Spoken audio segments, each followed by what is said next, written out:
Muy buenos días a todas y a todos. Me da mucho gusto tenerlos aquí en este espacio, en el auditorio de la Facultad de Ciencias Naturales, con la intención de tener un tallercito, una plática, para conocer el protocolo de actuación o intervención en materia de violencia de género. Además, aprovecho este espacio para agradecer la presencia de las maestras Saraí y Viridiana, quienes son con las que vamos a estar el día de hoy en esta charla y además en un recorrido que vamos a hacer en el campus para identificar algunos puntos de riesgo, algunos puntos que podamos mejorar en cuanto, por ejemplo, iluminación, para que haya mayor seguridad por parte de nuestra comunidad. De igual manera, aprovecho el espacio para presentarles a compañeras que se suman al trabajo que se hace en la facultad. Y el día de hoy me gustaría presentarles a la licenciada Mari Carmen, quien se encuentra aquí con nosotros. Ella se está sumando al área legal de la facultad y pues es parte importante también de todo este trabajo que se hace en colaboración con la UABIC. También de igual manera quisiera presentarles a la psicóloga Fernanda Sánchez, ¿sí? También aquí nos acompaña. Ella actualmente va a asumir la responsabilidad de ser el enlace de la UABIC aquí en el campus Juriquilla. Anteriormente era la maestra Susi Rojo.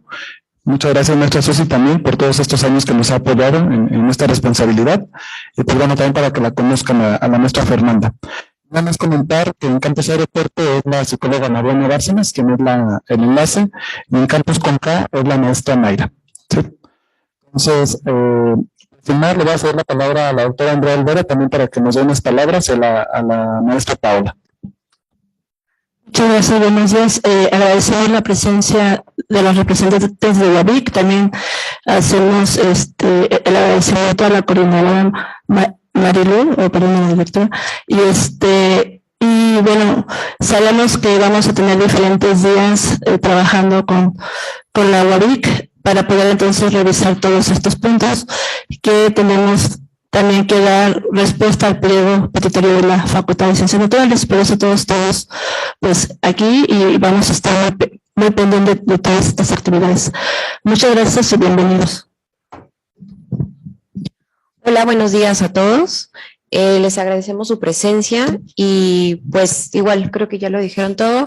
Estaremos pendientes de qué es lo que se requiere para que pues podamos todos encontrarnos en un lugar seguro y pues darle seguimiento.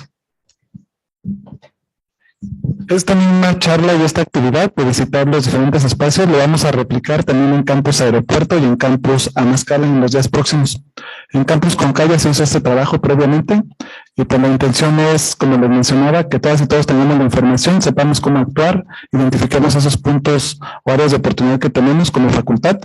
Y les recuerdo que lo más importante es la participación de todas y todos. Agradezco nuevamente y antes de ceder la palabra a la maestra Saraí y la maestra Viridiana, para agradecer la presencia tanto de estudiantes que nos acompañan, ya sea presencial o a través de la transmisión, nuestro personal administrativo y nuestros docentes. Pues muchas gracias. Adelante. Muchas gracias por el espacio, muchas gracias a todos los presentes y las presentes. Y pues bueno, comienzo por muchas gracias. Muchas gracias. Muy bien, pues comienzo por presentarme nuevamente. Ya me hicieron favor aquí de dar una pequeña introducción. Somos del área, como comentaban, de UABIC, en particular del área de atención y seguimiento. Mi nombre es Viridiana Sosa Márquez. Cualquier situación que tengan pueden encontrarnos ya sea a mi compañera o a mí en el área de atención para poder iniciar, ojalá que no sea necesario, pero en el caso de que lo requieran, poder iniciar alguna queja que pudieran tener. Un momento.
Muy bien, entonces tenemos dos grandes áreas.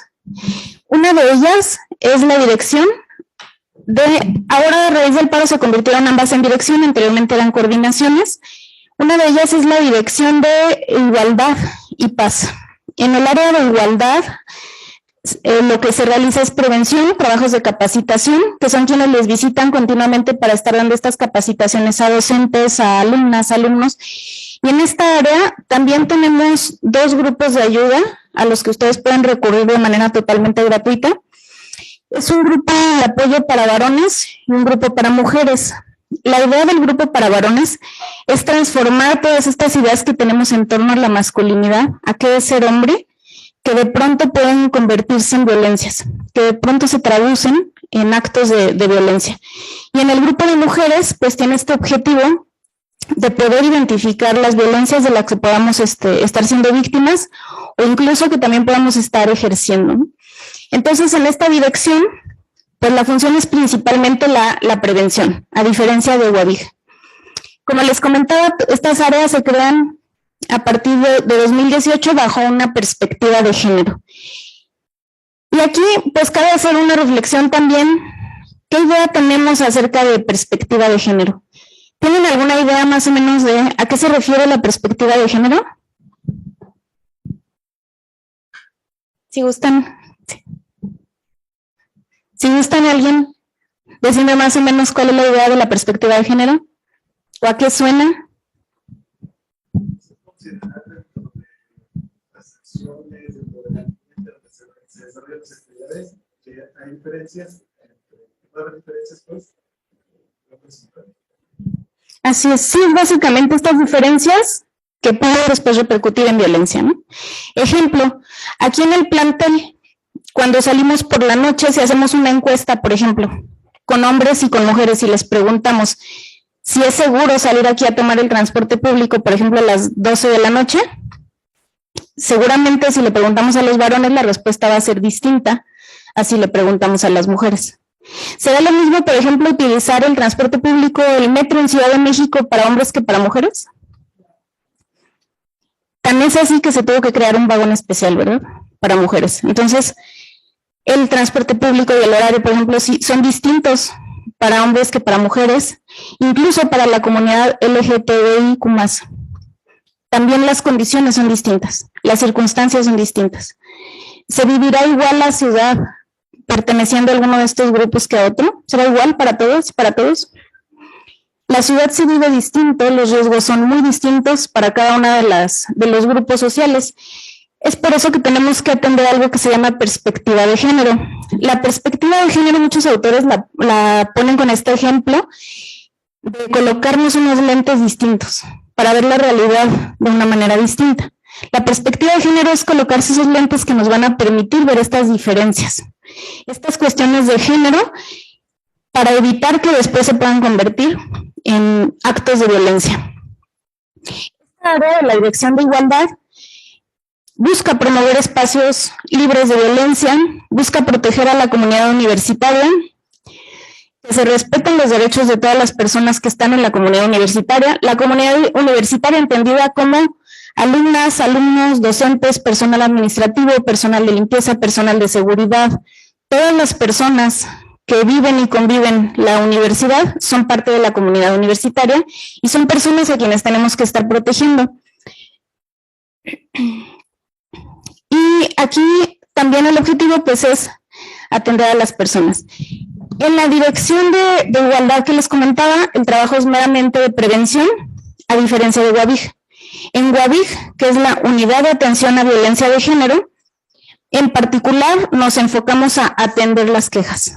Estas pláticas sirven para informar acerca de cómo funciona el protocolo, pero en sí la capacitación está completamente a cargo de la Dirección de Igualdad y por su parte UABIC nos enfocamos totalmente en la atención a estas quejas que se puedan estar presentando y atender a las personas que requieran algún servicio referente a alguna queja. Esta atención siempre se da con un enfoque de derechos humanos, de perspectiva de género, y ahora en el nuevo protocolo, aunque anteriormente se hacía, no estaba protocolizado como tal. Es estas grandes cuestiones o áreas de oportunidad que encontramos que debemos mejorar, y una de ellas fue principalmente esa, que si bien se atienden a personas pertenecientes a la comunidad LGBTIQ+, no estaba totalmente protocolizado, no estaba como tal en el documento y es importante incluir a la población de la diversidad sexual. Entonces atendemos con respeto a los derechos humanos, nuestra base son los derechos humanos, la perspectiva de género que mencionábamos hace un momento y por supuesto la diversidad sexual. Y aquí hay dos grandes diferencias también que hay que puntualizar. Durante el paro, no sé si escucharon, sonó bastante esta cuestión de, pues es que yo ya coloqué mi denuncia en UABIC, ¿se acuerdan? Ya coloqué la denuncia y entonces no han detenido a la persona. Hay una gran confusión en cuanto a cuáles son los alcances de UABIC contra los alcances que pueda tener una instancia externa, como puede ser, por ejemplo, la Fiscalía General del Estado. La diferencia es que en UABIC no se coloca una denuncia, no como tal, no somos la autoridad competente para colocar una denuncia, darle seguimiento a una denuncia, sino por el contrario, una queja. La diferencia es que la queja va a tener un alcance únicamente al interior del territorio de la universidad.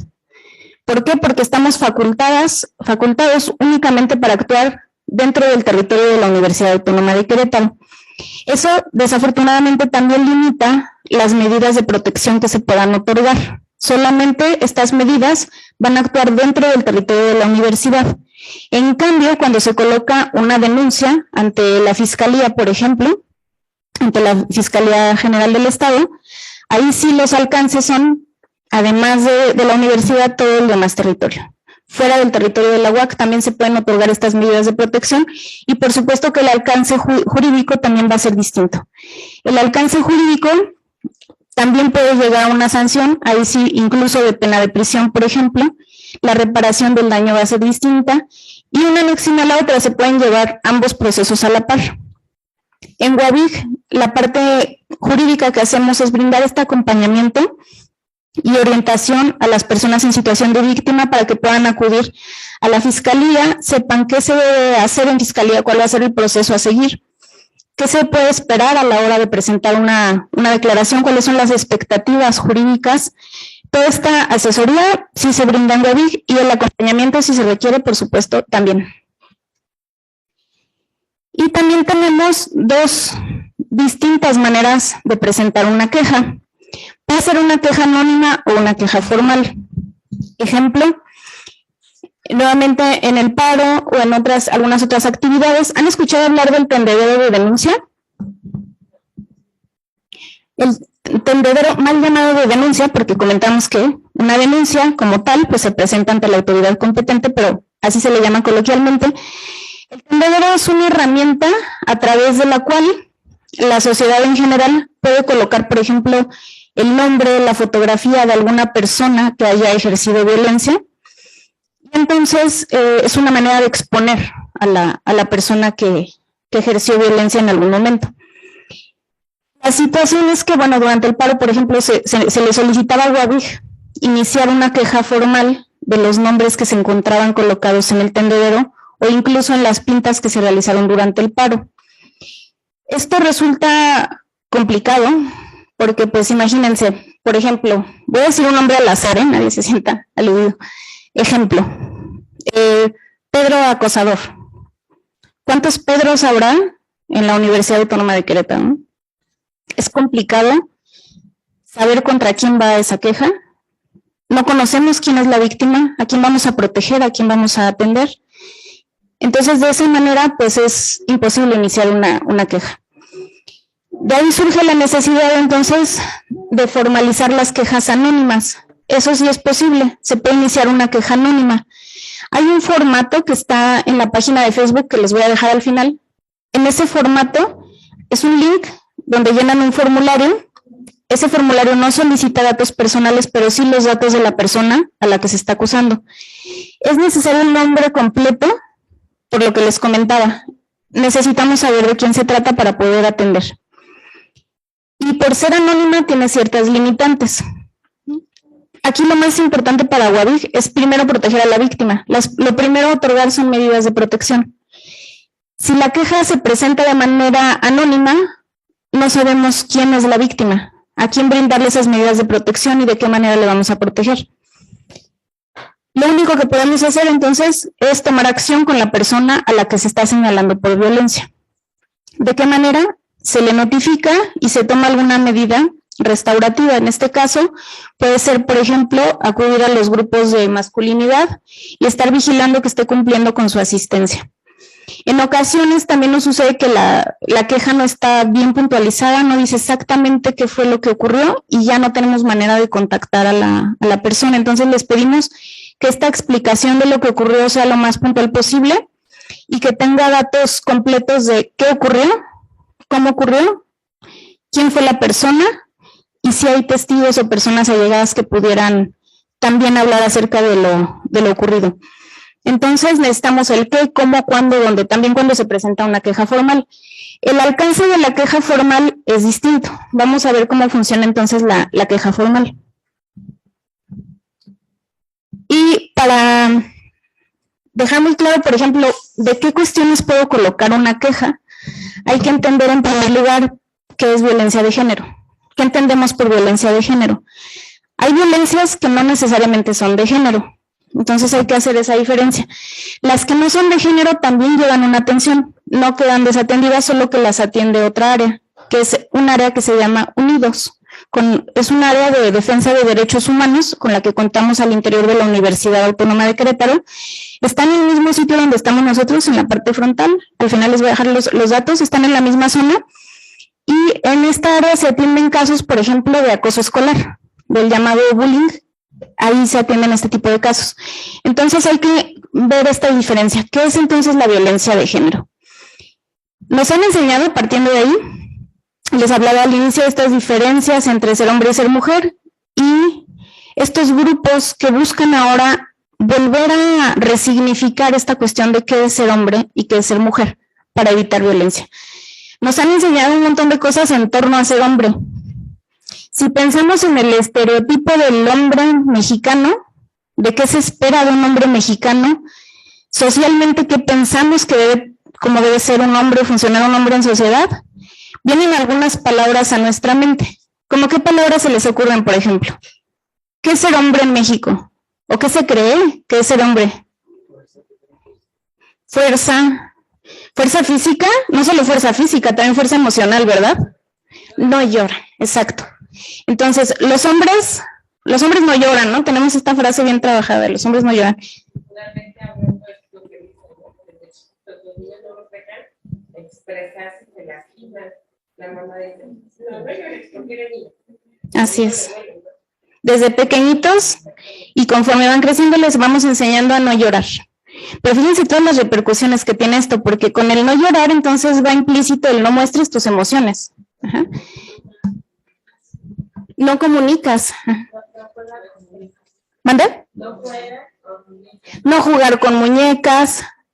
Por ejemplo, pero el no jugar con muñecas también tiene esta repercusión después, ¿no? Porque entonces no juegas con muñecas porque el cuidado de los niños, ¿a quién le toca?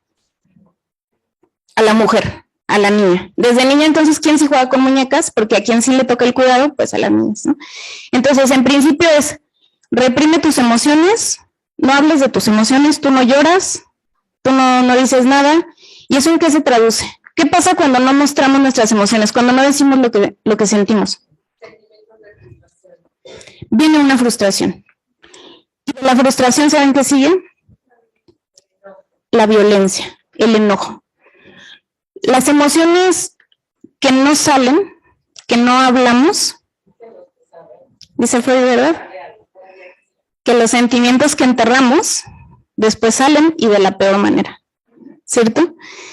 Fíjense cómo todo, a mí me gusta mucho ir, por ejemplo, a estas otras facultades en donde estudian otras ciencias, y fíjense cómo las ciencias sociales sirven siempre como un complemento. Siempre es necesario aprender también de ciencias sociales y de ciencias del comportamiento, porque todo es interacción social, ¿cierto? En todo influye la interacción social. En el área que ustedes trabajen, a lo que se dediquen, la interacción social siempre es fundamental. Entonces, cuando alguien no muestra sus emociones, se va a traducir en violencia. Al varón, sistemáticamente, fíjense qué combinación tan peligrosa. Se le ha enseñado que es fuerte, que es valiente, que no debe mostrar sus emociones, y que si algo demuestra de emociones tiene que ser a través de la fuerza física. Todo eso está diseñado perfectamente para que después se pueda traducir en violencia. Lo que comentaba también, ¿sí? ¿La doctora? El poder, así es. En la violencia de género, el poder juega un papel fundamental, porque siempre hay implícita esta asimetría de poder, que vamos a hablar de eso en un momento, es cierto, muy importante.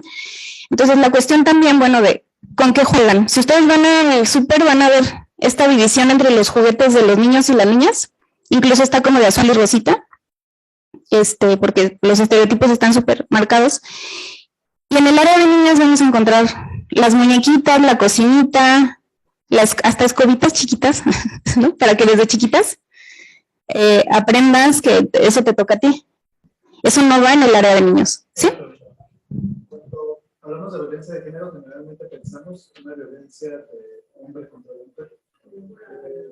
¿Se puede considerar también violencia de género cuando la otra mujer también violencia, un hombre contra un hombre? Totalmente, así es, sí. Ahorita vamos a tocar también ese punto porque sí, no solo las mujeres podemos ser víctimas de violencia. Aquí viene la contraparte, por ejemplo. El varón, por estos estereotipos de género, sufre violencia de género también. Porque ¿quién provee, por ejemplo? Socialmente, ¿quién se cree que debe proveer? El hombre.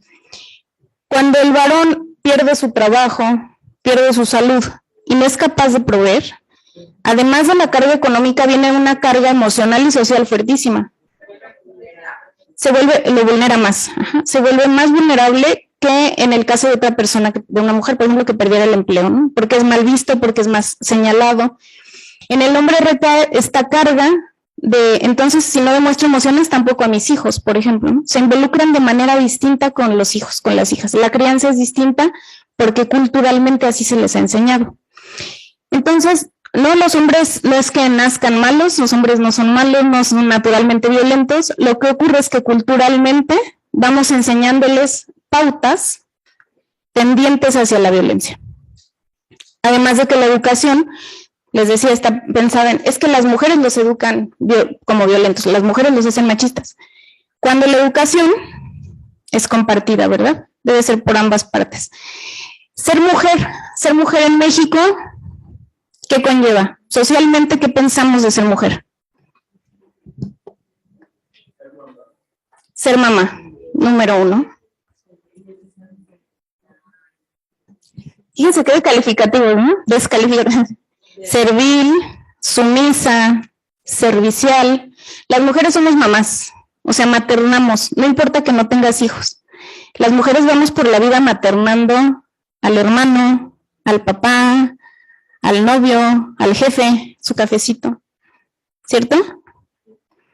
Entonces, aunque no tengas hijos, se te atribuye esa categoría, tú vas acá. Naturalmente, entonces, se cree que es que tu cuerpo está diseñado para tener hijos. Luego, entonces, esa es tu razón de ser, ese es tu sentido de vida. Y entonces, ¿qué pasa con las mujeres que deciden no cumplir con ese plan biológico, ¿no? Bueno, ya no quiero. Son señaladas, son juzgadas. ¿Qué pasa cuando un hombre vive su sexualidad plenamente, por ejemplo?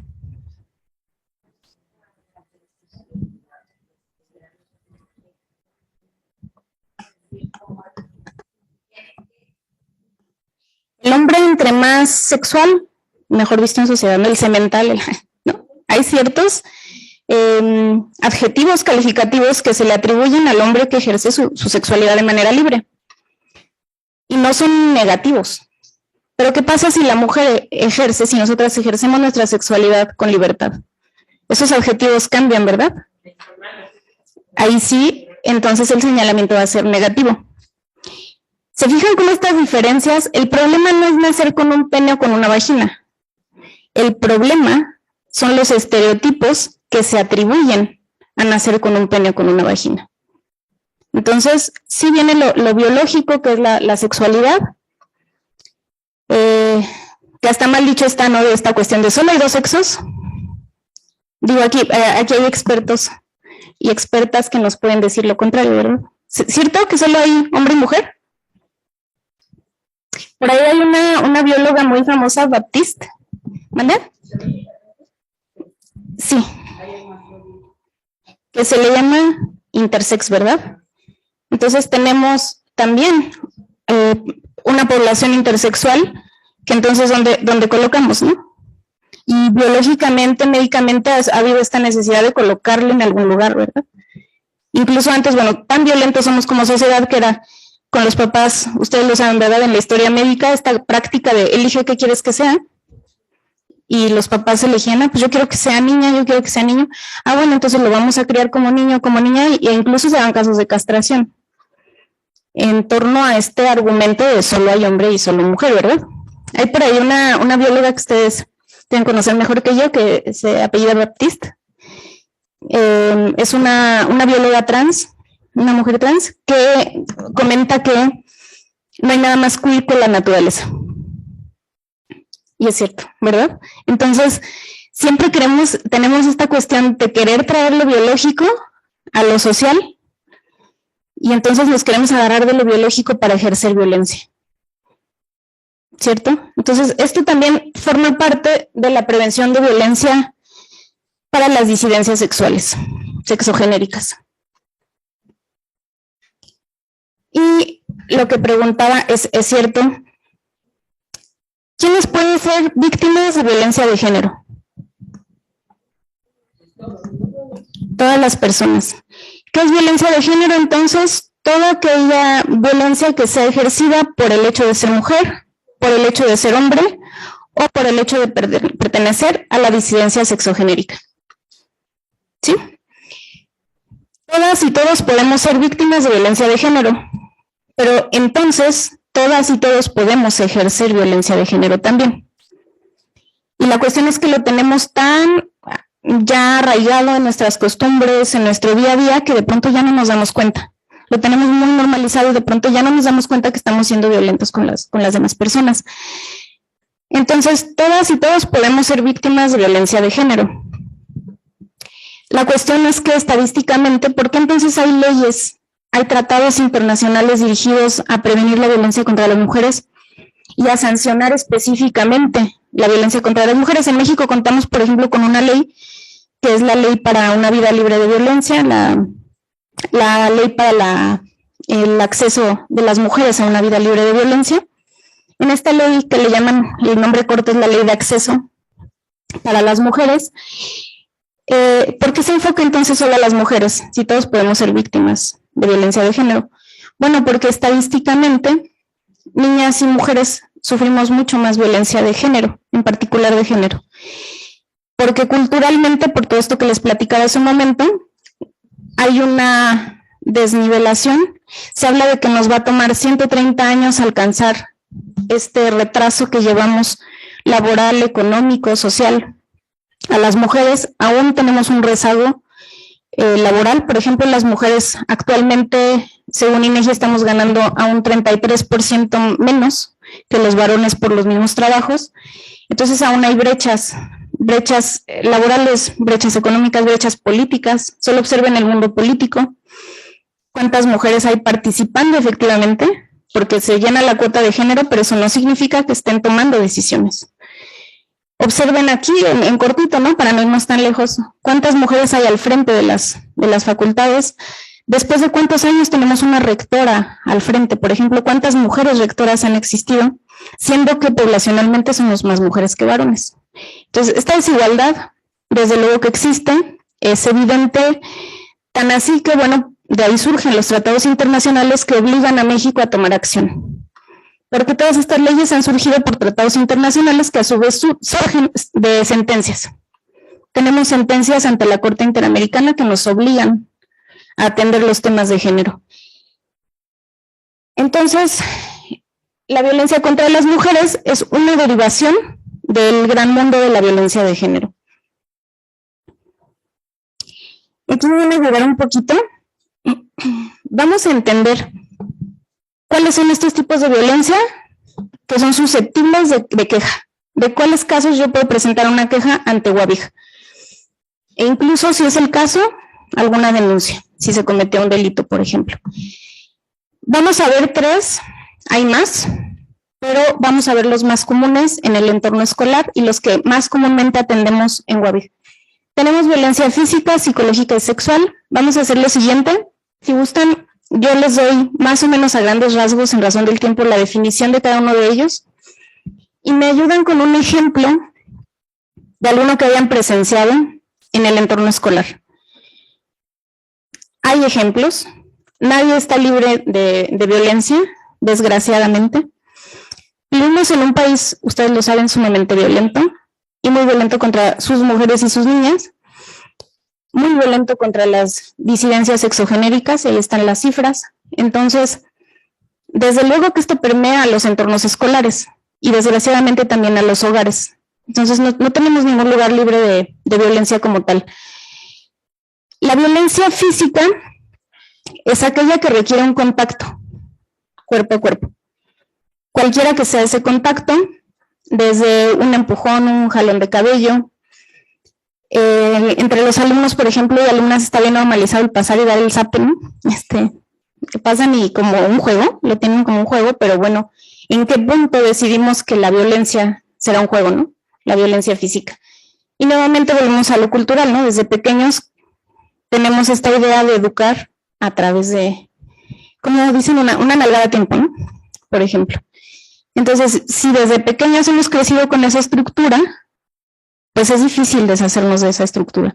Entonces, la violencia física es cuando pasa al cuerpo, cuando hay un contacto. Un ejemplo de violencia física que se pueda presentar en el entorno escolar.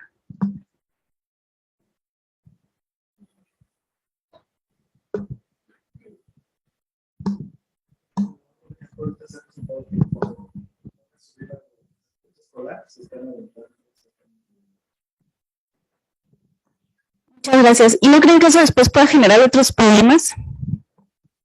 O sea, a lo mejor al inicio es como el juego, pero puede llegar a un punto en que la persona, o siempre es la misma persona la que están empujando, o ese día simplemente no lo tomó a juego y ya no le gustó el juego. Puede ir generando otro tipo de circunstancias, ¿no? Entonces, esta importancia de que desde las aulas, desde la práctica cotidiana, aunque no sea nuestra clase, ¿no? Si estamos ahí por el pasillo y vemos que algo ocurre, no se vale decir, no, pues no es mi clase, no están ahorita conmigo, no estoy a cargo. En cualquier ejercicio, también en la calle, que nosotros veamos de violencia, es importante intervenir de alguna manera, hacer algo al respecto. El saber poner ese límite de no lo hagan, ¿no? No es un juego, no es necesario, porque vamos ahí como los animalitos, ¿no? Queriéndonos subir todos a la vez al transporte, queriendo pasar todos a la vez por la escalera. Entonces, desde ahí viene toda la cuestión de cómo organizarnos socialmente, de cómo convivir en sociedad. Muy bien, la violencia psicológica, por el contrario, no necesita contacto físico. Yo puedo hacerle daño a una persona sin tocarla, a veces sin estar presente. ¿Cómo sin estar presente? Bueno, por ejemplo, a través de las redes sociales. El hablar mal de una persona, el exponer a una persona, el crear rumores de una persona, ya sea de manera presencial o en redes sociales, también genera un daño psicológico. El daño psicológico de pronto es como minimizado, muchas veces pensamos que no es tan grave, que no pasa nada, pero recuerden que el daño psicológico puede ser tan grave que puede llevar al suicidio a la persona. Entonces, el daño psicológico tiene repercusiones importantes en el desarrollo de las personas. Hay palabras que nos pueden decir que aún recordamos. Seguramente ustedes recuerdan alguna palabra que les dijeron, algún ofensa, alguna cuestión despectiva que les dijeron cuando eran pequeños o pequeñas y aún lo podemos recordar y aún sentimos feo. Así es el daño psicológico.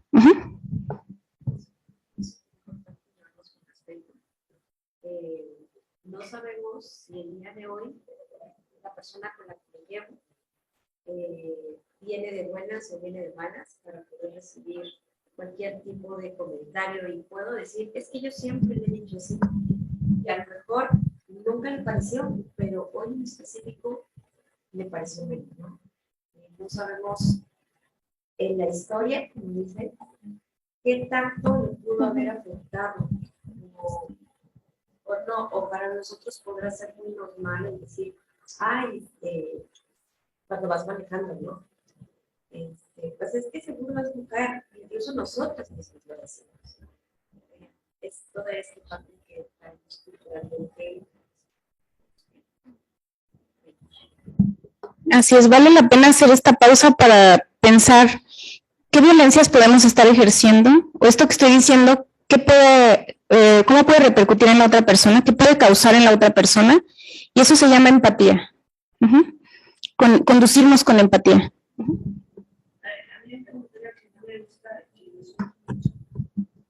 Cuando hay, digamos, pues, que las personas no se llevan, dicen es que eso es de mujeres, o son, lo hacen como si fueran chismes porque son mujeres. Y eso a mí me molesta mucho. No lo digo, pero lo escucho muy seguido, lógicamente los compañeros hombres. Y la verdad, desde mi punto de vista, los que están siendo chismosos también dicen eso. ¿Y por qué siempre lo ponen en segunda mujer? Eso es también minimizar a las mujeres. No se dan cuenta porque al final son comentarios de toda la vida que se han hecho, y emocionalmente cuando lo dicen o cuando uno llega a ser así, ¿sabes? Es porque eres mujer. Y dices, pues, o sea, ¿eso qué? Y sí afecta. Cada día pues uno se molesta más. Pero eso se da de manera general. Hay comentarios siempre de ese tipo. Y pues yo digo, pues, ¿por qué no dicen que es de hombres, no? Que también están cuchicheando y diciendo. A mí sí me molesta, pero lo tengo que solventar, pero se me hace una violencia psicológica. No sé si. Sí, claro que sí, totalmente, porque todo esto que se atribuye a las mujeres, que casi siempre es con el sentido negativo, rara vez se atribuye algo al hecho de ser mujer como algo positivo, ¿no? Desgraciadamente. Entonces, esta es una de las cosas, por ejemplo, es que porque eres mujer, el chisme es de las mujeres, los rumores son de las mujeres, y aunque entre varones estemos hablando mal de las demás personas, no está mal visto, pero es de mujeres, o sea, es como si lo tomaran prestado, ¿no?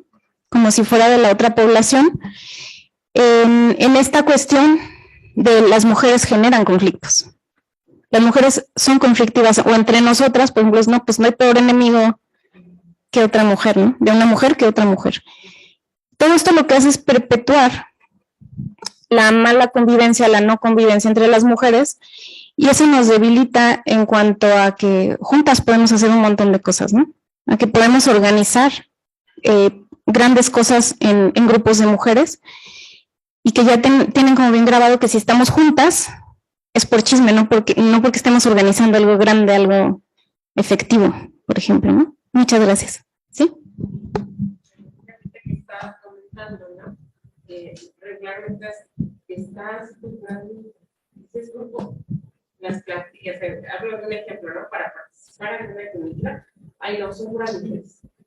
No, mejor está porque hay personas y no sabe que quizá el equipo de mujeres también tiene muy buenas propuestas, también tiene muy buenas ideas de cambio y de cambio. Pero ya está hecho de mujeres, ya se... ¿Cómo está este prejuicio, no? Porque entonces se juzga por el hecho de pertenecer a un género sin conocer nada más. Y esto lo tenemos tan grabado que repercute laboralmente, por eso la brecha de género. Las brechas de género laborales y económicas no son casualidad. Es que es mujer, se va a embarazar, va a pedir permisos, entonces mejor no contrato mujeres. Sí, la cuestión de invalidar el argumento por estos señalamientos de género nuevamente, ¿no? Entonces es como, reclamas tu punto y seguro está en sus días, seguro está hormonal. Eso invalida totalmente el punto que estás queriendo mostrar. Eso también es violencia psicológica, justamente. Sí, minimizar. Adelante. Sí, pues yo iba a comentar sobre ese punto específico, aparte como del ciclo como menstrual de la mujer, que muchos hombres como que lo ven como algo malo, algo que como que es una fuente de, dicen como las mujeres son bien irracionales, ¿no? Como legítimas, y muchas, bueno, no digo muchos de nosotros, pero somos empáticos, ¿no? En ese periodo, que ni siquiera solo se acota al momento de que así es. Pues, luego algunos como que nos han tomado como tiempo entender que el ciclo es como más amplio y que necesitamos ser empáticos con los cambios que atraviesan. Pero socialmente sí hay una cuestión como, hasta entre hombres luego nos bromeamos, ¿no? Así de que dices, o sea, andas un poco de malas y dices, ay, se me estás en tus días, ¿no? Así como si fuera algo malo, ¿no? Y pues es algo de migrantes, ¿no? Hasta incluso el hecho de que tenga que trabajar y hacer sus cosas de día a día en ese día, pues es algo muy caro.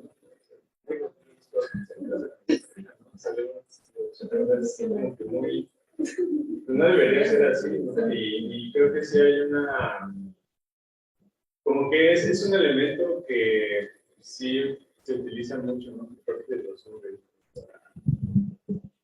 Como, no sé cómo decirlo, como sí. No son racionales, lloran por todo, ¿no? Entonces ya por eso entonces creo que sí hay que hacer así, nos falta hacer como sensibles. Así es, muchas gracias. Efectivamente es esta cuestión de invalidar, ¿no? De descalificar. Y si es en torno, por ejemplo, al tema menstrual que únicamente afecta a las mujeres, entonces es un señalamiento totalmente de género, ¿cierto? Es tú porque te pasa esto, actúas así. Tú porque estás en esta mal pensada etapa, porque es cierto, no es, los ciclos hormonales no son exclusivos del periodo menstrual, ¿no? Además de que, bueno, los varones también tienen ciclos hormonales. Es como si los varones no tuvieran cuestiones hormonales, ¿no? O sea, todas y todos tenemos cuestiones hormonales. ¿Por qué las mujeres somos señaladas por en particular por esta característica? Bueno, porque es algo que se utiliza para invalidar, para sobajar, para humillar. Es algo para denigrar, se utiliza para denigrar. Y pues sí, incluso legalmente pues se ha luchado por estas cuestiones de, por ejemplo, de la maternidad, el periodo de lactancia, de los periodos de puerperio, porque pues el campo laboral es muy salvaje, ¿no? Con estas cuestiones. Es como, pues, 15 días son suficientes, preséntate a trabajar, ¿no? Después de nada más tuviste un bebé, no pasa nada. ¿Qué es eso? Uh-huh. Y desde ahí. Así es. Así es. De una forma u otra, pero se utiliza para excluir. Ajá. Tú no formas parte de esto. Entonces, claro, tenemos muchísimo que trabajar y que aprender como sociedad. Tanto hombres como mujeres tenemos muchísimo que aprender para poder evitar esto que tenemos tan naturalizado. ¿Se fijan cómo lo tenemos bien arraigado? Lo decimos como cualquier comentario, como una broma en el día a día, en todos los campos laborales a los que vayan, ¿eh? Y en todas las escuelas y en todos los trabajos, está muy arraigado, entonces tenemos que irnos cuestionando. El cuestionamiento primero tiene que comenzar con nosotros mismos. ¿De qué manera estoy yo ejerciendo violencia en el día a día? Y después observar qué puedo hacer en mi entorno, qué puedo hacer con los demás. Pero primero, ¿cómo estoy yo ejerciendo violencia? Créanme, por más que estudiemos temas de género, por más que nos involucremos en un proceso de deconstrucción, que se le llama deconstrucción porque es justamente como derrumbar y volver a construir algo nuevo totalmente, es un proceso continuo, es un proceso que nunca termina, porque lo traemos de generaciones, de siglos de aprendizaje que tenemos que ir rompiendo también generacionalmente.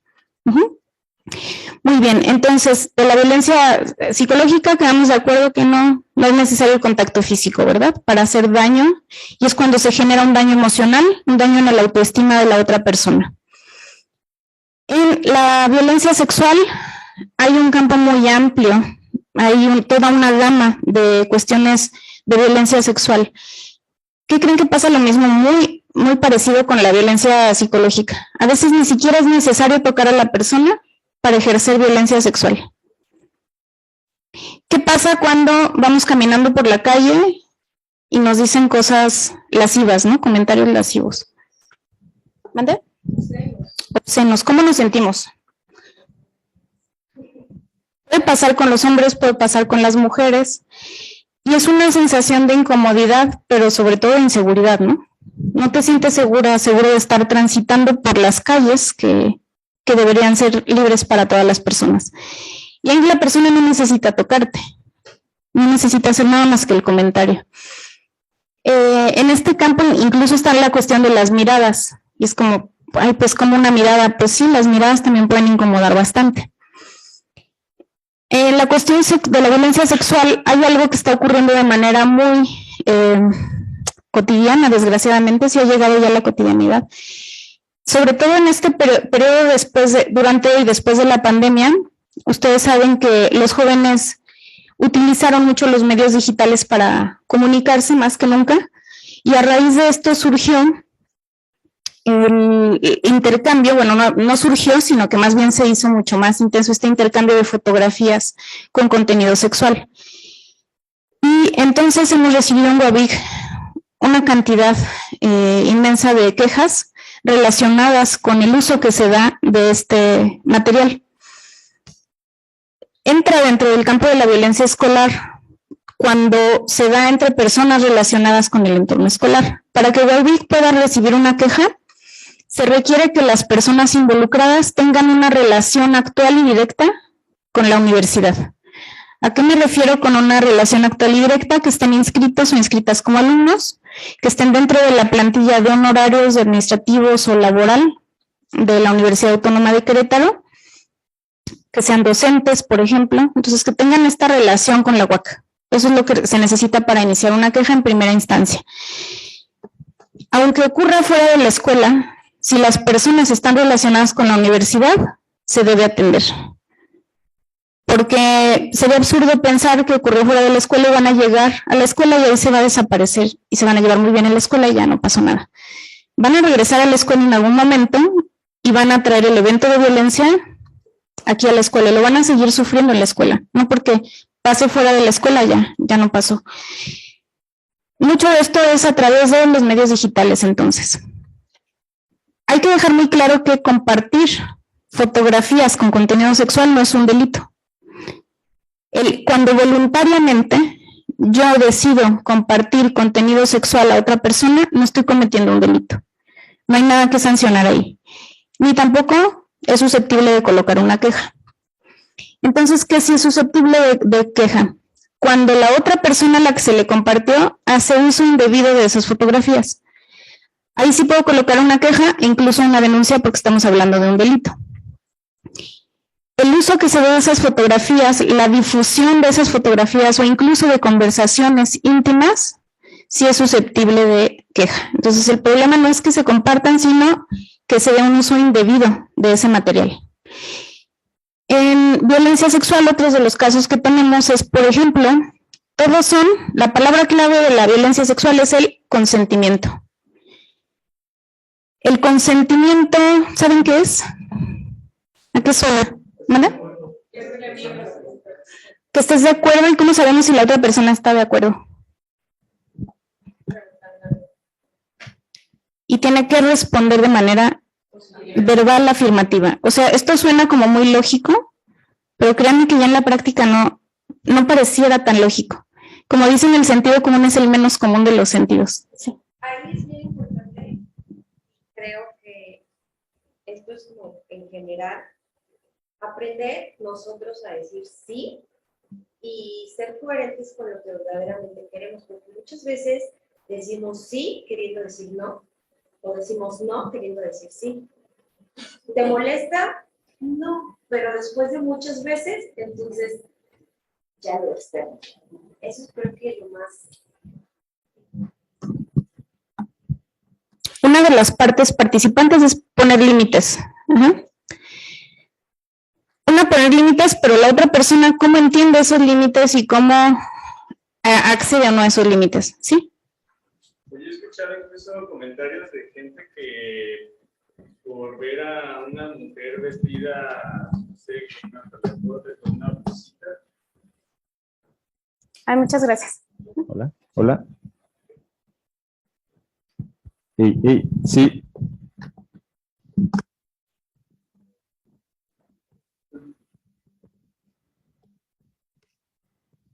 ¿Se escucha? Porque llega como a tal grado esta cuestión como muy machista y muy patriarcal en la sociedad. Porque hay gente que solo por la vestimenta de una mujer, o sea, como que piensa de, pues seguro, así porque en serio lo he escuchado y sí, seguramente mucha gente lo ha percibido así, pues seguramente quiere algo, ¿no? O sea, ¿para qué sale tan provocativa?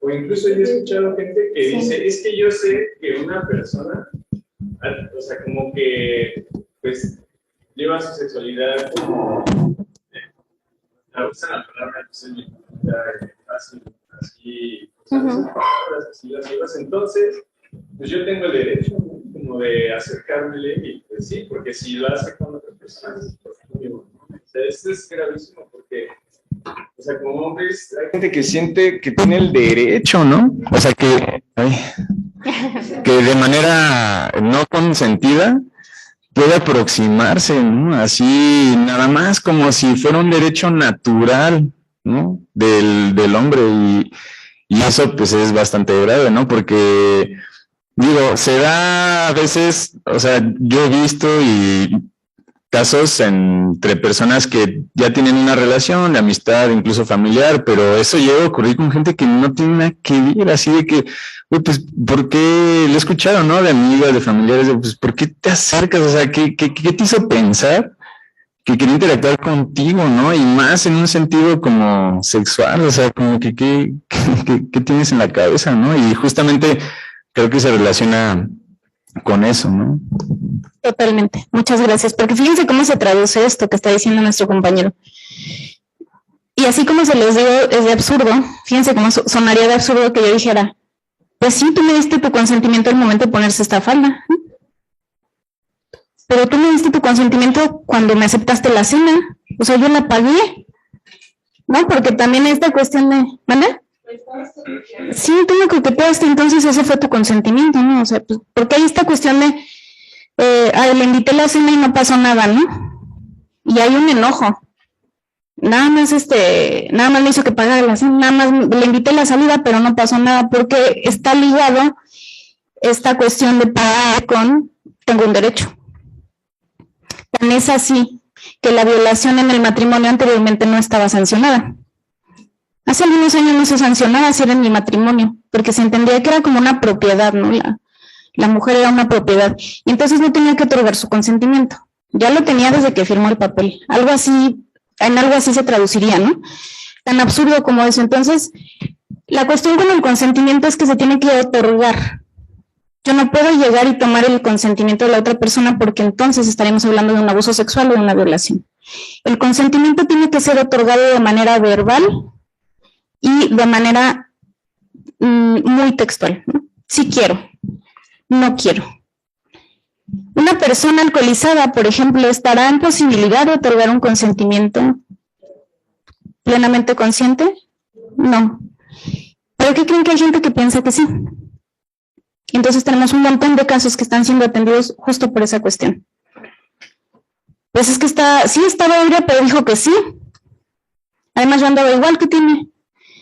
Una persona bajo el influjo de cualquier droga no está en posibilidad de otorgar su consentimiento, porque no está plenamente consciente de lo que está ocurriendo a su alrededor. Eso es parece muy difícil de entender entre las poblaciones más jóvenes, por ejemplo, pero también pasa con adultos, ¿eh? También llega a pasar con los adultos. Por ejemplo, cuando ya inició la relación sexual y de pronto es ya no quiero, y la otra persona continúa, estamos hablando de violencia sexual también en ese caso. Recuerden que el consentimiento entonces se puede otorgar, pero también se puede retirar en el momento que la persona desee, en el punto que sea.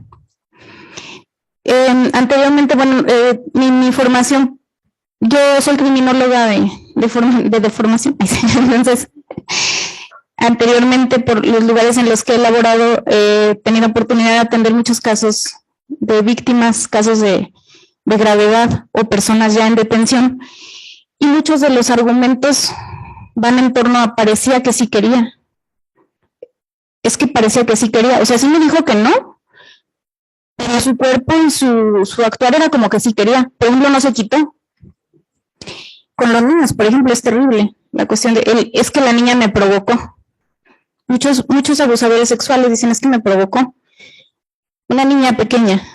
¿Por qué? Porque en su mente el actuar de los menores funciona distinto. Desgraciadamente pasa con niños, pasa también con adultos, porque es el consentimiento más todos los vicios también que hemos aprendido en torno a la sexualidad. La pornografía, la cuestión de ver pornografía no es que satanizarlo, sino que esa pornografía, como la están aprendiendo, por ejemplo, las nuevas generaciones, cómo se aprende en los jóvenes la pornografía. Piensan que lo que está ocurriendo en la pantalla es lo mismo que tiene que ocurrir a la hora de una relación sexual en la realidad. Y el sometimiento que observan en la pantalla le llevan a la realidad. Y eso se llama violación. Y entonces cuando están enfrentando un proceso legal pues yo no sabía. Yo no sabía que eso era malo, yo no sabía que eso era indebido. No sabía que no quería. El no saber no te exime de responsabilidad legal. Muchos de los casos, créanme, por violencia sexual, tienen que ver con no comprender los temas de consentimiento, de que una relación sexual, un tocamiento, un acercamiento, el que sea, tiene que ser consensuado. A la hora de saludar a una persona, por ejemplo, si llegamos y abrazamos a la persona y la pegamos a nuestro cuerpo, es totalmente invasivo de la otra persona. Uno no dijo que no. Debe haber un consentimiento. También escuchamos muy comúnmente, es que solo con quien les gusta, si no es acoso, pues sí, ¿no? Pues sí, por eso se llama consentimiento. Tiene que ser con quien yo quiero, con quien a mí me gusta. ¿Cierto? Con los varones sucede igual, ¿eh? No hay diferencia. Ese acercamiento, esa insistencia, el perseguir a una persona, el hostigar a una persona, sexualmente puede presentarse en cualquiera de los casos. Y desgraciadamente es bien común en todos los ámbitos. Muy bien, estos que vimos en este momento han quedado claros, ¿ha sido clara la información? Entonces, ¿qué podemos denunciar o colocar una queja en WABIG? Denunciar cuando ya se cometió un delito, pero también puedo colocar mi queja en WABIG. Por casos relacionados, primero que sea violencia de género, que ya explicamos en qué casos es violencia de género, cuando se da la violencia por el hecho de ser hombre, por el hecho de ser mujer, o por el hecho de pertenecer a la disidencia sexogenérica, y se pueden presentar casos de violencia física, de violencia psicológica o de violencia sexual. Muchas veces pensamos, es que si no me tocó, entonces no puedo presentar una queja. Sí se puede, no es necesario, con que haya violencia psicológica. El profesor, la profesora que expone a los alumnos frente al grupo, que señala al alumno frente al grupo, que se rehúsa a respetar a las personas pertenecientes a las disidencias sexogenéricas, es susceptible de queja. Se puede colocar una queja contra esa persona. Sí. Hace un momento comentabas que en la queja anónima se pone que como cuando ponen todo para que evidentemente no pones tu nombre, pero eso se lo mencionan a la persona. Gracias. ¿Eso se lo mencionan a la persona que se está acusando? para poderle retener o para poder hacer algo? ¿O cómo funciona eso? Porque independientemente si es anónima o no, también hay personas que son los agresores que guardan en su recuerdo, en su memoria, a quién le hizo qué cosa. Y entonces, evidentemente, cuando una persona, aunque hace la queja anónima y describe cómo fue, cuándo fue, en qué momento, si eso se lo mencionan al agresor, pues él va a recordar a quién le hizo eso y evidentemente puede llegar el caso en el que reaccione de manera negativa, por muy que lo tengan en alguna plática o algo. Entonces, ¿de qué manera se protege a la víctima ante esa situación? Muchas gracias. Sí, lo vamos a mencionar más a detalle, vamos para allá. Pero de una vez vamos a responderlo para que no se quede la duda en el aire. Aquí hay una cuestión muy importante de mencionar. La persona contra quien se presenta la queja tiene que saber quién la acusó y de qué se le acusó. Eso es un derecho que la persona tiene. Hay cuestiones que no nos podemos brincar, cuestiones legales que no podemos dejar desatendidas, y esa es una de ellas. Y ciertamente hay un riesgo implícito, no podemos negarlo. Por eso lo primerito a dictar son medidas de protección. Cuando acuden a UABIC, lo primero que atendemos de manera inmediata son las medidas de protección. El proceso es un proceso un poquito largo, si es un poquito más tardado, ahorita vemos por qué, pero las medidas de protección se otorgan en el primer momento, de manera inmediata, justamente cuidando esta cuestión, porque sabemos que después vamos a tener que mandar llamar al agresor, a la persona que cometió violencia, y le vamos a tener que hacer saber al presunto agresor, porque aún no sabemos, le vamos a tener que decir por qué su derecho te están acusando y de qué. Entonces tiene que saberlo. Si es anónima, pues se le va a decir quién. Sí es probable que sepa quién le acusó y de qué, pero en ambos casos tiene que saberlo. Cuando es denuncia, una queja formal, le tenemos que decir puntualmente quién fue. Si se presenta una denuncia, también en fiscalía le van a decir de qué delito se le acusa y quién es la persona que está presentando la denuncia. Entonces, en cualquiera de los caminos se va a enterar de qué se le está acusando. Para la víctima, ¿cuáles son las opciones para protegerla de la situación? Muy bien, vamos a ver, cuando eres una persona en situación de víctima, ¿qué va a ocurrir? Vamos a ver ambos casos, ¿eh? ¿Qué esperamos en UABIC? Bueno, en UABIC tenemos 3 áreas principalmente. Si tú fuiste víctima de alguna violencia de las que ya vimos, en razón de género y acudes a UABIC, lo que va a ocurrir es que primero te vamos a recibir en un área, que es a la que yo pertenezco, que se llama atención y seguimiento. Tenemos el área de atención y seguimiento, tenemos el área jurídica y el área psicológica. Son estas 3 áreas. En el área de atención y seguimiento, lo primero que vamos a necesitar es hacer una especie de acta donde vamos a redactar todo lo que ocurrió. Se hace una entrevista en la que vamos a necesitar, cuando vayan a presentar alguna queja, vamos a necesitar las fechas exactas, los nombres exactos de las personas, nombres completos, porque posteriormente se les puede llamar como testigos, por ejemplo, y las fechas pues para poder sustentar todo. UABIC es un área 100% de investigación. UABIC no sanciona de manera directa, lo hacen otras áreas. UABIC entonces lo que vamos a hacer es recabar toda esa información. En el primer momento, lo primero a preservar es la seguridad de la persona en situación de víctima. Por eso, en el área en la que yo estoy, bueno, hacemos esta entrevista que debe llevar, como mencionamos, qué, cómo, cuándo, dónde, quiénes. Toda esa información es necesaria. Todo eso se recupera de manera escrita, se firma un acta y se elabora un plan de seguridad. Ese plan de seguridad tiene el objetivo de que ustedes sepan qué hacer en caso de que la persona se presente o quiera agredirles nuevamente. Y se realiza una valoración de riesgo.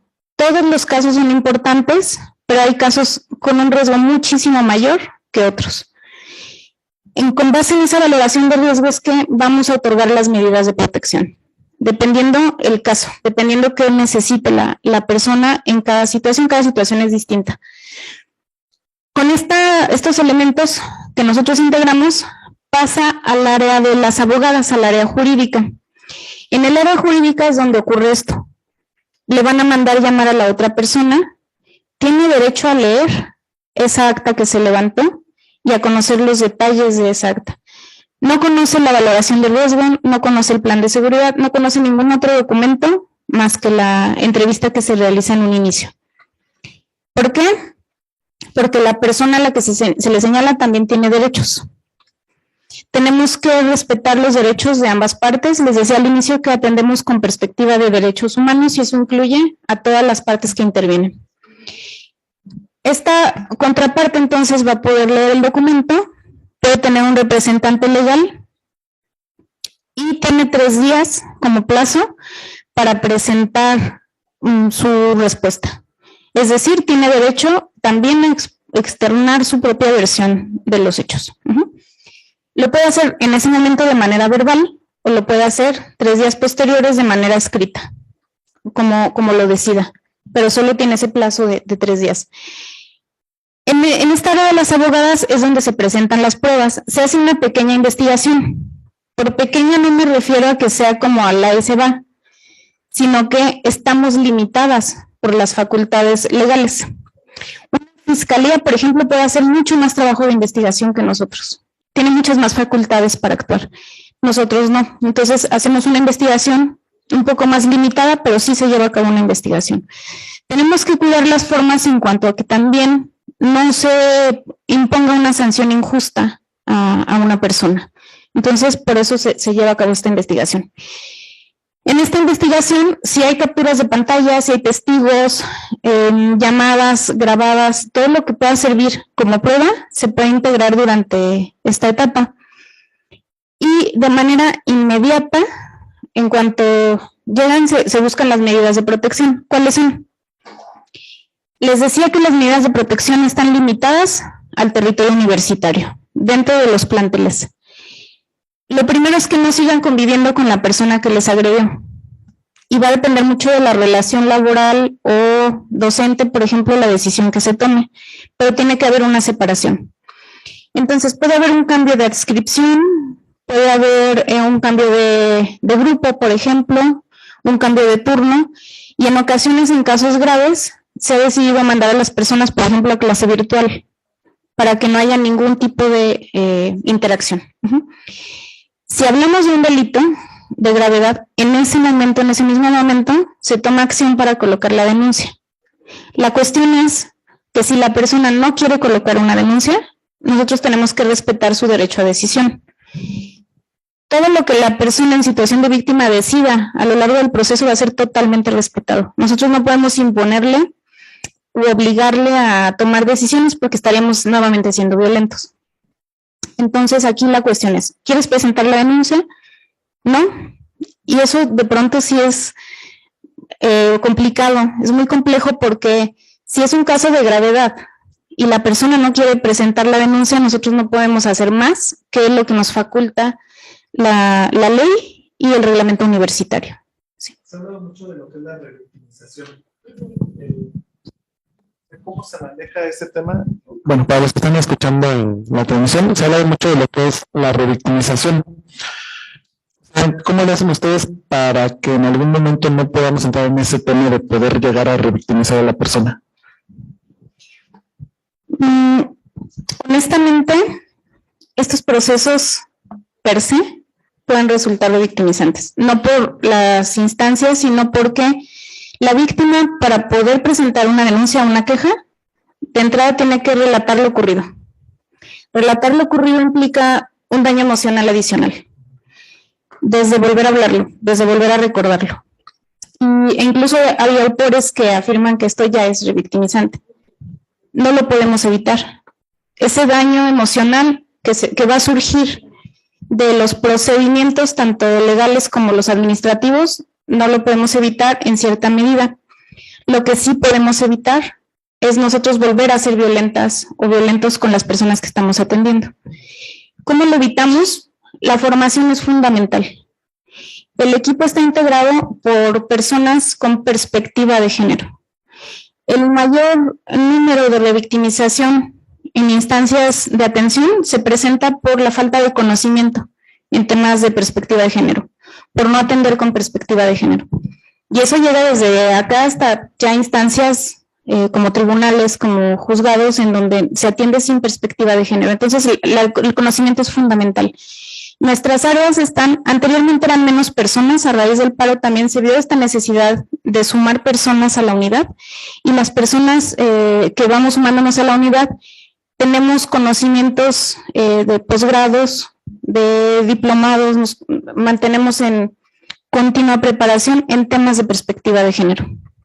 Entonces, las personas que conformamos ahora la unidad somos personas con formación específicamente en perspectiva de género para evitar esta revictimización. Contamos con el área psicológica justamente para también desde el primer momento atender la cuestión emocional y evitar esta revictimización. Entonces, siempre que no atendamos con perspectiva de género, estaremos seguramente revictimizando. Porque entonces viene esta cuestión de poner en duda, por ejemplo. Pero sí pasó así, pero estás segura, pero qué ropa traías, pero tú cómo participaste para que pasara. Todos estos comentarios revictimizantes tienen como origen el desconocimiento de temas de género. Entonces, fundamental la formación en perspectiva de género. Y sí, hay una parte que nosotras no podemos evitar. Por ejemplo, al colocar una denuncia va a haber una revisión física que puede resultar molesta, revictimizante, muy incómodo. Son procesos muy incómodos. A veces hay que relatar lo dicho en varias ocasiones. Desgraciadamente vas con la psicóloga, lo hablas, vas a un área, lo hablas. Evitamos también, por ejemplo, si vamos a colocar la denuncia, que vuelva a relatar todo, le facilitamos a la fiscalía la documentación para evitar que tenga que volver a contar toda la historia, y ya solamente se basan en preguntas muy puntuales que puedan necesitar. Entonces también echamos mano de ciertas herramientas que le hagan el camino más fácil a la víctima. Como es un delito, llega alguien de la comunidad universitaria a la UABIC, como esto se hace en la queja, se le hace mucho hincapié, por ejemplo, sí es importante que haga la denuncia. Se le puede dar como la asesoría legal, inclusive a lo mejor físicamente acompañarla a la fiscalía y todo eso. Así es. El acompañamiento se brinda tanto para lo jurídico como para lo psicológico. En lo psicológico, por ejemplo, bueno, termino esta idea para puntualizar ahí. Por ejemplo, en lo psicológico se hace una valoración para ver en qué estado se encuentra la víctima al momento de, la persona en situación de víctima al momento de presentar la queja. Y ahí es que se decide, por ejemplo, si va a ir a otro lugar a terapia o puede tomar terapia dentro de la UAC, en alguna de nuestras instancias, o ahí mismo en UABIC, dependiendo del caso. Cuando requieren ir a otra instancia, por ejemplo, se hace el acompañamiento físicamente. Entonces, ya sea para fiscalía o para algún lugar externo al que se le derive, se hace este acompañamiento físicamente. Primero se le asesora. En el momento de la asesoría, se le hacen saber cuáles son las ventajas de colocar la denuncia. Por ejemplo, esta cuestión de las medidas de protección. Cosas que UABIC no podría ofrecerle legalmente, pero que si coloca la denuncia sí va a tener acceso. Entonces se le hace saber todo a lo que tendría acceso como persona en situación de víctima ante la comisión de un delito en caso de querer poner una denuncia. Y si la persona decide no colocar denuncia, pues también se le hacen saber los riesgos, porque también el no colocar la denuncia y solo la queja pues conlleva algunos riesgos que debe conocer. Si la persona denuncia a la persona, resulta que la denuncia no fue cierta, por así decirlo, no hubo elementos, todo lo contrario, se denuncia que la persona mintió. ¿Hay alguna sanción para la persona o no porque no hubo una denuncia para Sí, puede denunciar, por ejemplo, por daño moral la otra persona y puede haber alguna consecuencia. Puede demandar, perdón, pero denuncia. Si me repita una respuesta antes. O sea, si no hubo una denuncia de la persona A a la B. O sea, si no fue real, ¿no? Ajá. Denuncia a la B. Sí. Resulta que fue falsa esa denuncia, no había elementos y todo lo contrario. Pero mostró que la persona mintió. Para que la persona B sea amonestada o sancionada. No, para que la persona sea amonestada, tiene que la persona B levantar.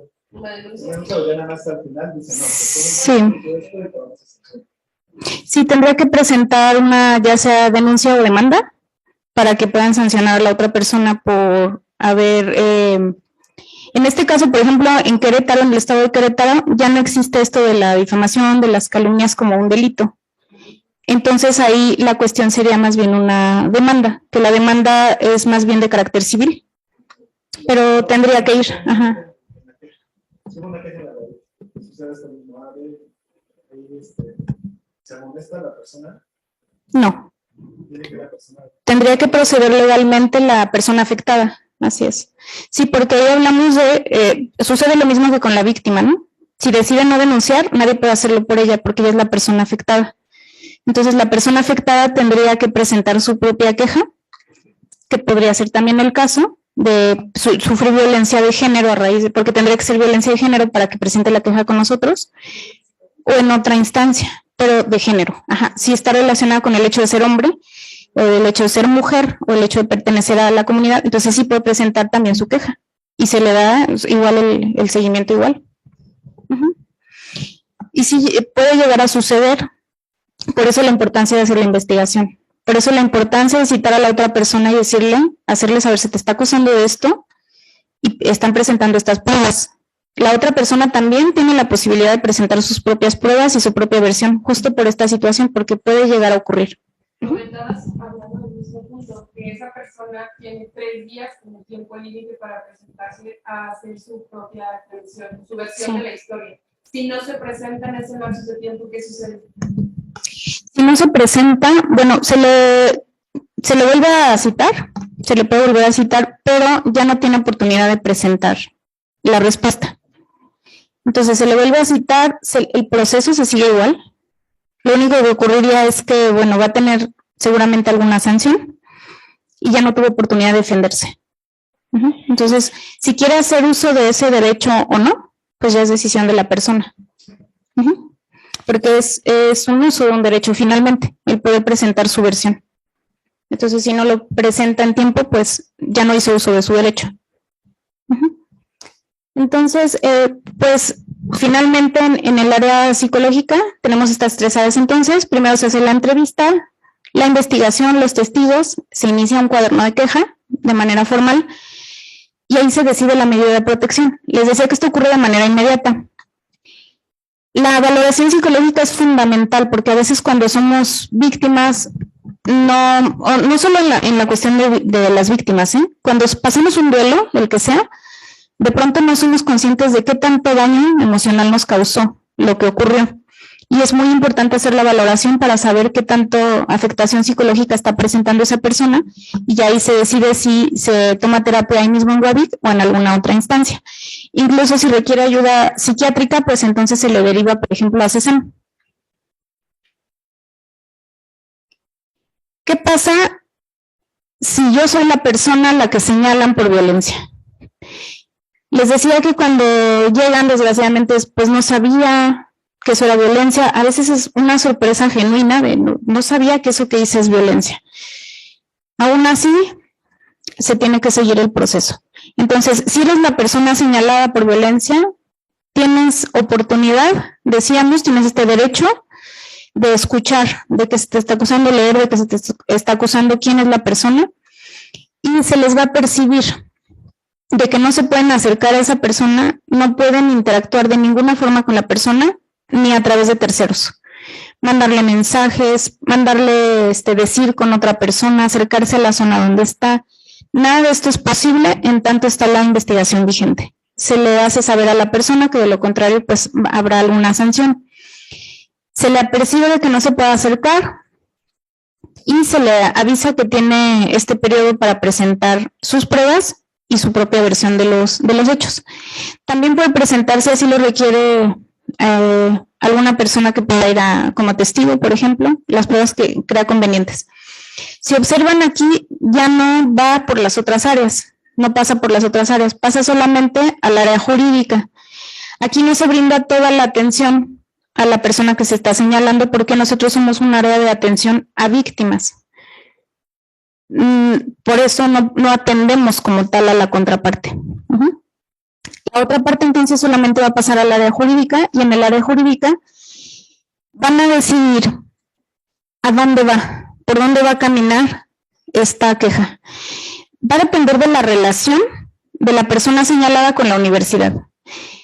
Si es una persona que labora en la universidad, que trabaja para la universidad, seguramente va a ir a la oficina del abogado general. Si es una persona que acude como alumno a la universidad, entonces va a pasar a través de los directores de la facultad, se va a decidir alguna sanción y también a través de la comisión instructora. Digo a través porque ellos solos no definen, la dirección solita no define la sanción. Vamos a ver cómo se define la sanción. En el paro, si ustedes recuerdan, sonó muchísimo esta cuestión de la rectora no sancionó, ¿verdad? Y el director fulano de tal no sancionó, el abogado general, efectivamente, ellos directamente no sancionan. Se sigue todo un proceso para que esa sanción no sea injusta. ¿Se imaginan qué arbitrario sería que la rectora solita dijera, sí, tú, a ti te voy a sancionar? O que el abogado general dijera, yo, porque yo decidí, te voy a sancionar. No puede ocurrir de manera unilateral. Se tiene que conformar un equipo para decidir esa sanción. Y este equipo está conformado de esta manera. Les decía que si es administrativo, pasa primero por el abogado general. Y si es académico, a través de los directores, consejo universitario. Pero ¿quiénes deciden finalmente? Fíjense muy bien. Primero proponen la sanción, se propone una sanción a través de todas estas áreas que pasa a comisión instructora. No se decide así nada más, se decide con base en todo lo que vimos anteriormente. Las pruebas, los riesgos, el daño causado en la persona, se decide con base en toda la investigación que ya se realizó. La comisión instructora va a proponer la sanción con todos estos elementos. La Comisión de Honor y Justicia, que no es una persona sino un grupo de personas, va a revisar el caso y va a pasarlo ya revisado con su punto de vista unánime a el Consejo Universitario. Donde finalmente se toma la decisión es en el Consejo Universitario. Tienen ustedes acceso de manera pública a las sesiones de Consejo Universitario que están en la plataforma de WAC. Algunas incluso las han subido ya a plataformas como YouTube, están en Facebook también algunas, y ahí es donde a través de un equipo conformado por sociedades de alumnos, por directores de escuela, se decide finalmente cuál va a ser la sanción. Lleva un proceso, lleva un camino a seguir para evitar injusticias tanto para la persona señalada como para la persona en situación de víctima. Así es como se decide la sanción finalmente. Entonces, como pueden observar, mi WABIG, la figura de rectoría, mi abogado general, el director, la directora de la institución de manera directa tienen decisión en la sanción que se va a colocar. Y la sanción no depende de la idea de una persona o de si me cayó bien o mal el alumno o el maestro, o si ya lo agarré de bajada, se decide con base en toda una investigación que se lleva a cabo. ¿Hasta aquí ha sido clara la información? Es un proceso, aquí está muy resumido, pero es todo un proceso. ¿Sí? Quisiera preguntarle si la UABIC ha hecho pues, como acciones de aumentar más como de las, o sea, la normativa en tema de la UAC y también las leyes del Estado que también regulan estos aspectos como de los delitos,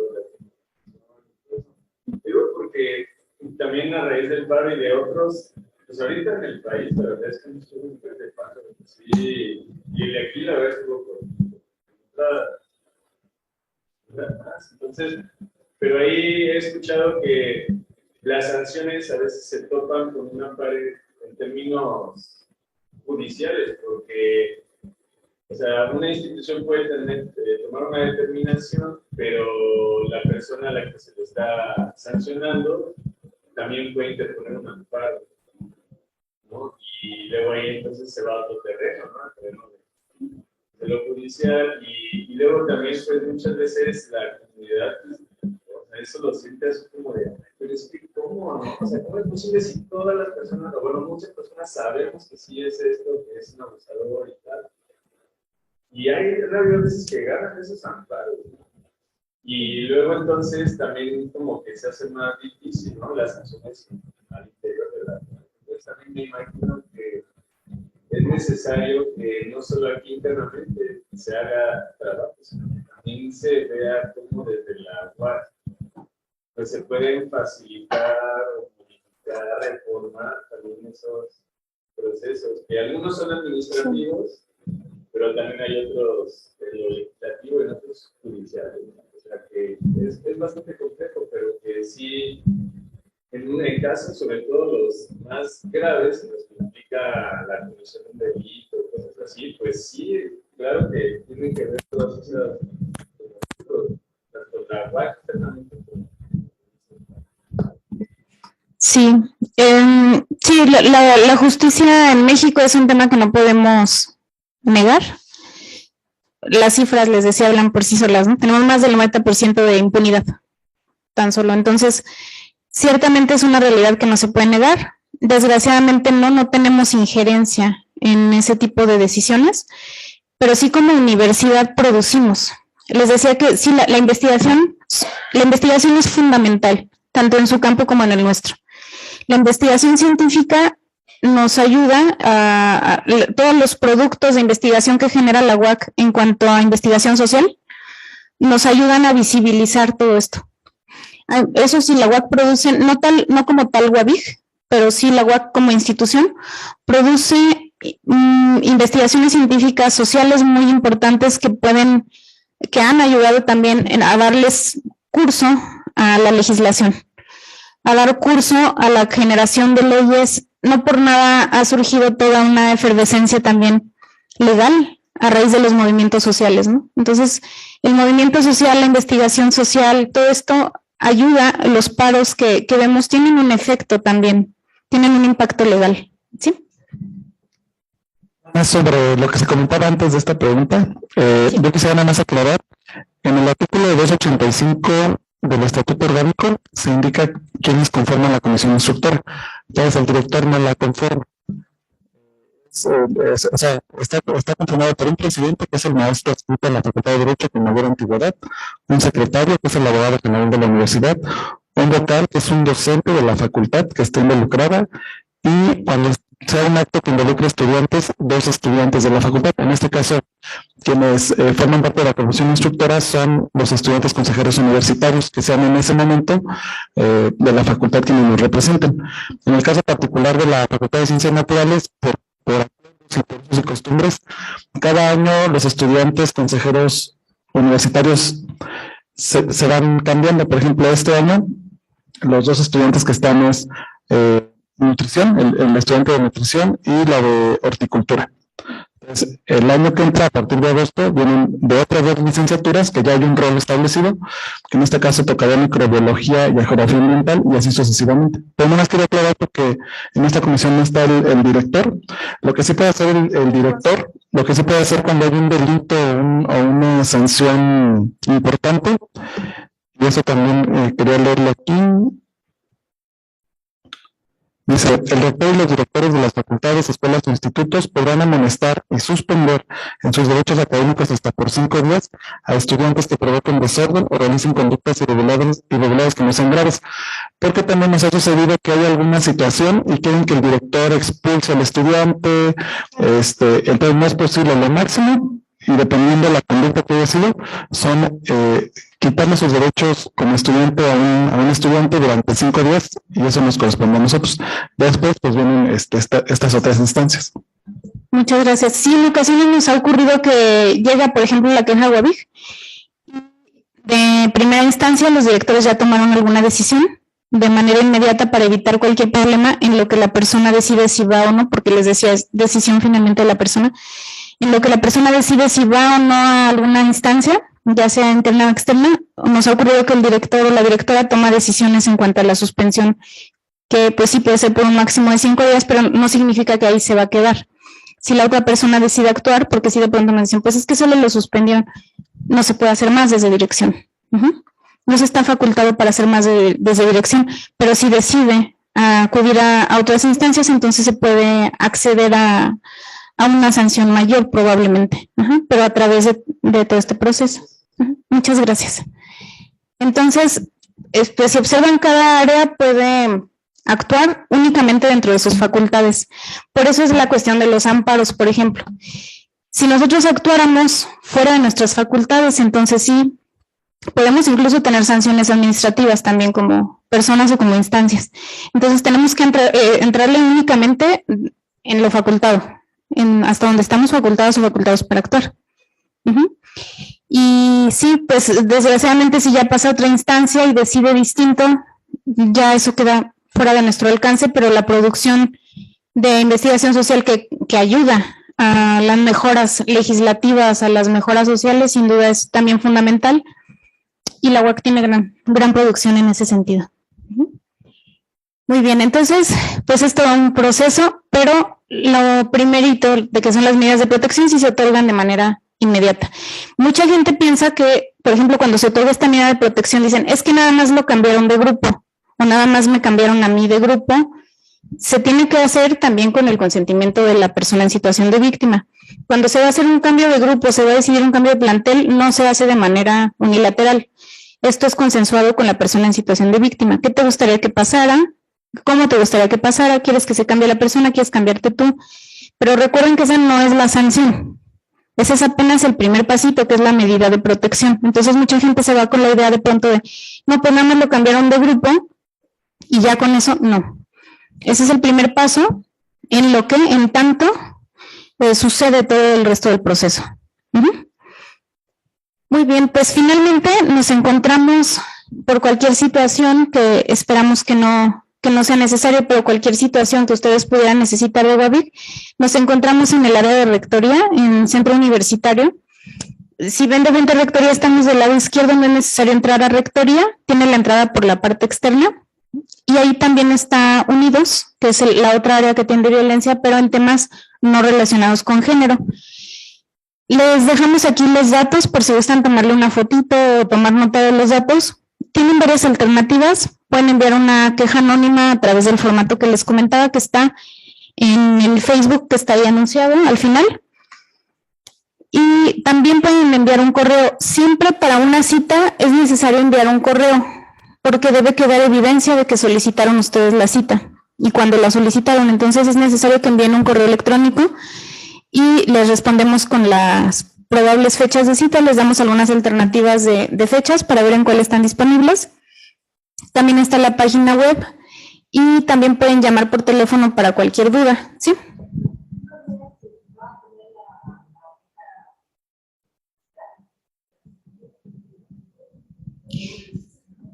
Sí, hay una cédula, ¿ya sabes? Sí, hay una cédula de inicio de queja, pero esa es únicamente para comenzar.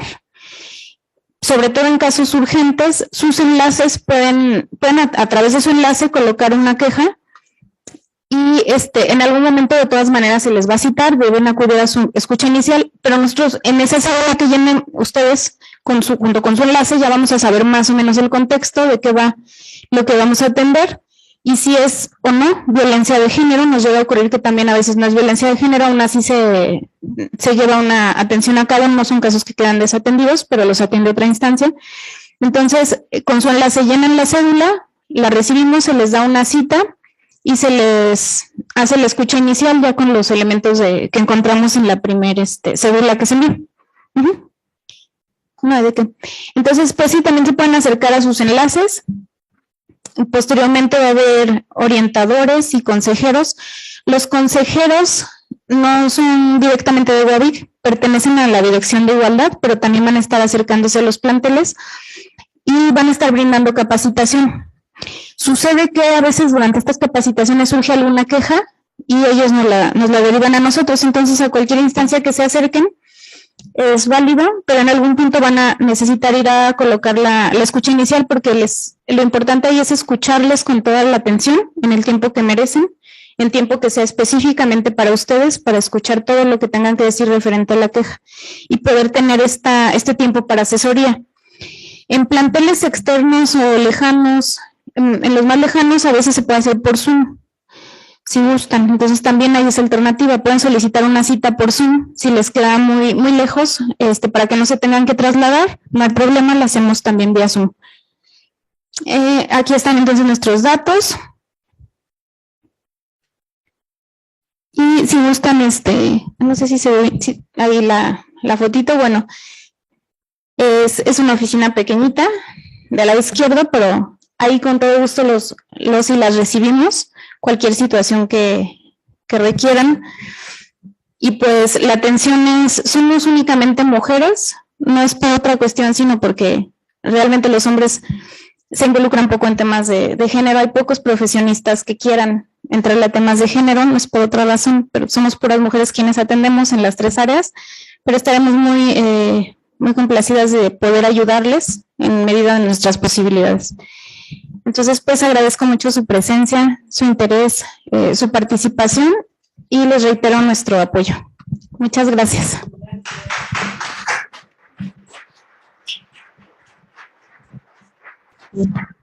Bueno, agradecemos mucho esta ponencia. Nada más comentarles que todos estos cambios que está habiendo actualmente todavía falta que se terminen de concretar bien, ¿verdad? También es importante que ahorita que se está haciendo la actualización de la normativa universitaria, todas y todos participemos, desde estudiantes, administrativos, docentes, porque pues siempre hay quejas, ¿no? Es que ante tal situación, la respuesta de la universidad pues no fue la adecuada.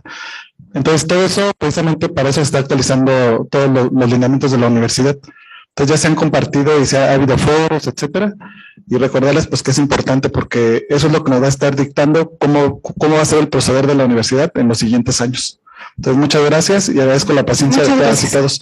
Va a quedar grabado en la página porque se hizo la transmisión en Facebook.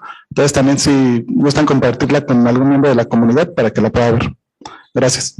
Muchas gracias. Y pronto les estaremos haciendo llegar también el nuevo protocolo. Es importante que se involucren en estos procesos porque finalmente la violencia nos afecta a todas, a todos, y nunca sabemos cuándo podemos estar en una situación similar. Entonces, por favor, denle lectura al nuevo protocolo en cuanto les llegue para que esté abierto a modificaciones, para que ustedes puedan también participar en si desean hacer alguna modificación, algo que no les parezca que esté colocado, alguna duda que tengan del protocolo. Involúcrense también en su redacción. Muchas gracias. Muy bien, y ya nada más para cerrar, recuerden que tenemos la unidad de género, inclusión y cultura de paz de la facultad. Anteriormente era la doctora Aide quien encabezaba esta unidad. Actualmente es la doctora Fabiola Aldana en conjunto con la maestra Jimena, no sé si anda por ahí Jimena. Salió, es que ahorita hay un recorrido a la par para visitar los espacios de la facultad, pero muchas gracias. Muchas gracias.